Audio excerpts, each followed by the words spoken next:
Halo Terbiters, kali ini kita sedang berada di PT Sanghyang Sri, sebuah anak perusahaan holding BUMN pangan. Seperti kita ketahui bahwa pemerintah di bawah Prabowo Subianto mencanangkan program swasembada pangan pada 2028. Ini artinya bahwa target itu target yang sangat-sangat ambisius dan prestisius sekaligus.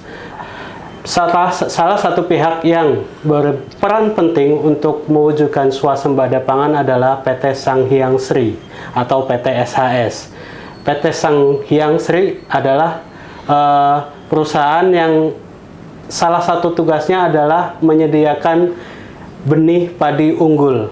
Bersama kami saat ini adalah Pak Sugeng Riyadi. Beliau adalah sekretaris PT Sanghyang Sri. Pak, kita langsung ngobrol-ngobrol terkait program dari Pak Presiden Prabowo Subianto terkait swasembada pangan, Pak. Ini kan PT Sanghyang Sri kan salah satu pihak yang yang kami nilai bahwa memiliki peran penting untuk mewujudkan swasembada pangan pada 2028 nanti. Kesiapan sendiri bagaimana Pak dari pihak PT Sanghyang Sri ini Pak untuk andil dalam program Pak Presiden Prabowo tersebut Pak? Oke, terima kasih.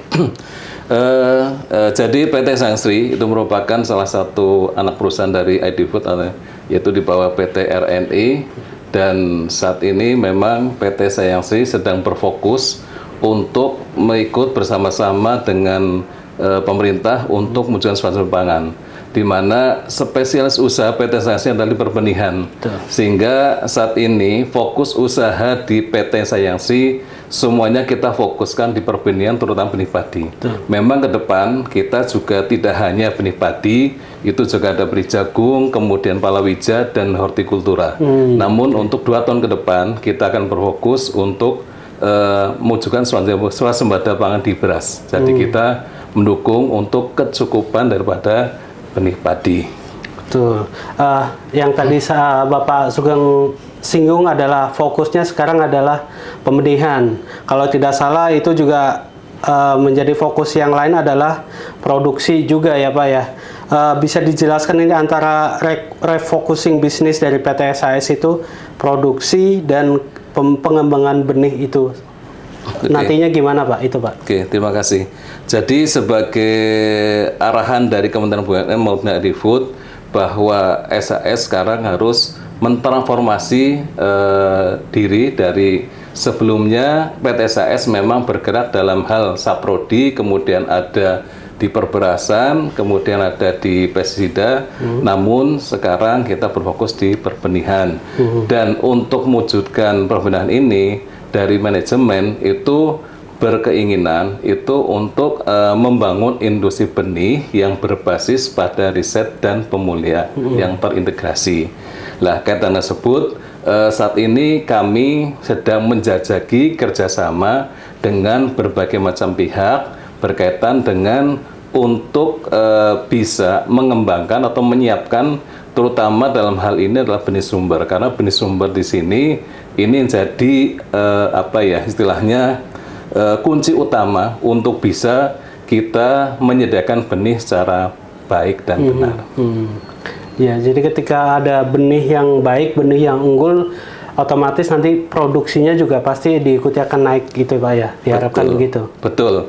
Jadi perlu diketahui bersama bahwa berdasarkan data yang kami terima dari Kementerian Pertanian, bahwa penggunaan benih yang bersertifikat atau benih unggul bersertifikat itu memang masih sangat rendah, yaitu masih di bawah 50%. Sehingga itu juga menjadi tanggung jawab kami sebagai BUMN untuk bisa memasarkan kembali pada masyarakat tentang penggunaan benih berlabel. Karena faktor penggunaan benih berlabel ini akan sangat signifikan untuk dapat membantu pemerintah meningkatkan produktivitas di pertanian ini, terutama di padi. Selama ini kendalanya apa Pak? Kok belum sampai tadi yang dikatakan 50% belum sampai gitu? Jadi kendalanya memang masih cukup lumayan banyak ya, karena pertama dari kesiapan petani sendiri. Sementara ini petani itu masih sebagian besar, terutama yang di luar Jawa itu mereka masih senang mengandalkan mungkin benih sendiri. Gitu. Kemudian juga ketersediaan atau kesiapan benih di pasaran mungkin juga masih sangat terbatas. Dan rata-rata memang masih mengandalkan bantuan dari pemerintah. Gitu. Nah, tapi kalau di Jawa memang sudah ada sedikit perbedaan dengan di luar Jawa, di mana kalau Jawa penggunaan benih yang bersertifikat mungkin sudah jauh lebih baik gitu kan.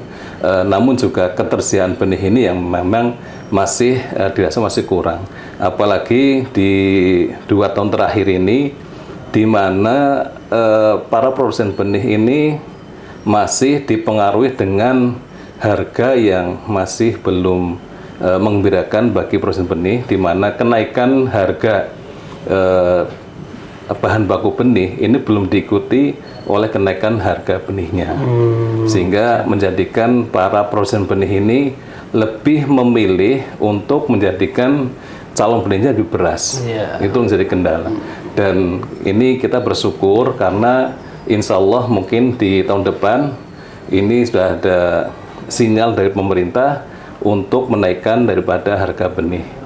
Sehingga ini akan sangat membantu sekali bagi produsen, dan hal ini membuat semangat produsen untuk bisa menyiapkan benih. Ya, betul Pak. Saya ada punya data nih Pak.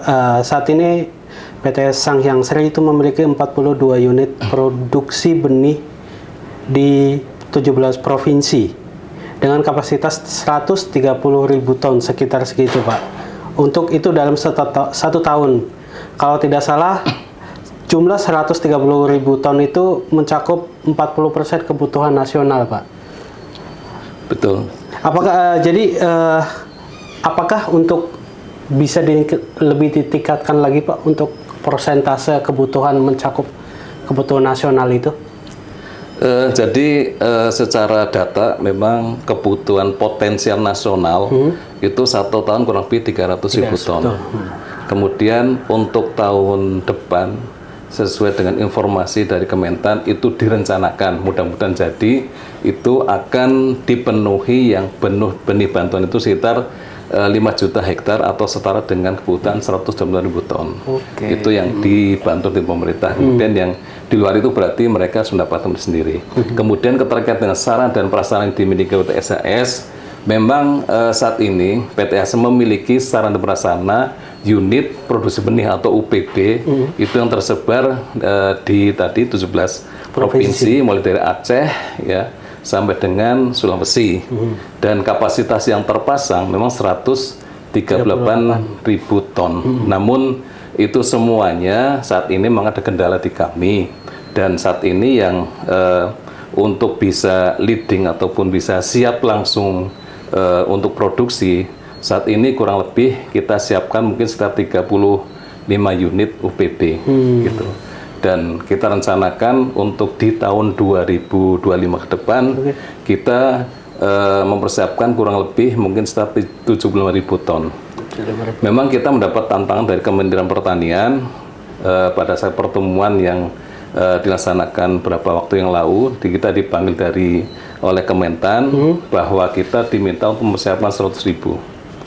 Gitu. Dan kita siap untuk menghadapi tantangan tersebut. Namun kita juga dalam hal ini perlu pembenahan terhadap sarana-sarana yang ada. Jadi kita tidak langsung di 2025 itu kita 100.000, namun kita persiapan secara bertahap, di mana di 2025 itu kita mencapai 75.000 ton.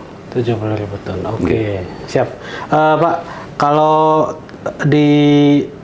tidak salah PT SHS juga mempunyai lahan pertanian di Sukamandi, Subang kalau tidak salah. Itu yang saya baca adalah itu diproyeksikan menjadi breeding center terbesar di Indonesia nantinya. Ada lebih dari 1.500 plasma nutfah untuk padi, jagung, dan hortikultura. Itu fasilitas breeding center itu bagaimana sih, Pak? Jadi sementara ini memang kami punya riset di Sukamandi. Itu riset itu memang mendukung untuk penciptaan varietas awalnya. Namun karena kondisi yang ada sehingga saat ini memang belum berjalan sesuai dengan yang diharapkan. memang saat ini kami memiliki Genbank ya atau plasma tadi kurang lebih sekitar 1.500 gitu.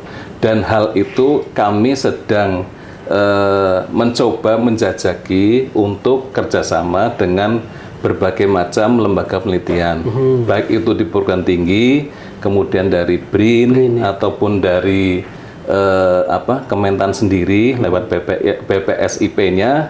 Kita lagi penjajakan. Kemarin kami sudah melakukan penjajakan di 2 universitas, yaitu di UNS dan UGM. Mereka menyambut baik dengan ajakan kita, dengan untuk kita berkolaborasi untuk bisa mendapatkan varietas-varietas unggul ke depan. Oke.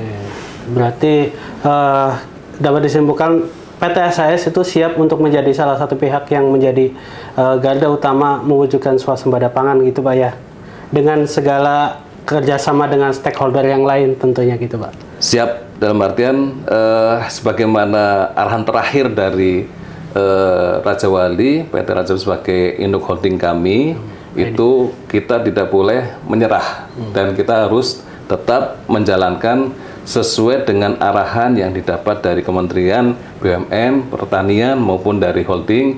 Kita akan tetap untuk memproduksi benih sesuai dengan kapasitas yang ada di kita, dan kita rencanakan di 2005 paling tidak 75.000 ton bisa kita realisasikan.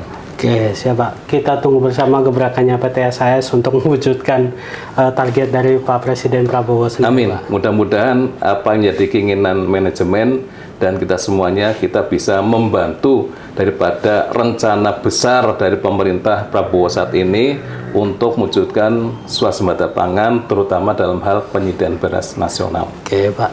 Baik Pak Sugeng, terima kasih banyak waktunya, sudah diganggu nih sore-sore. Demikian Terbiters, saya tutup, semangat beraktivitas.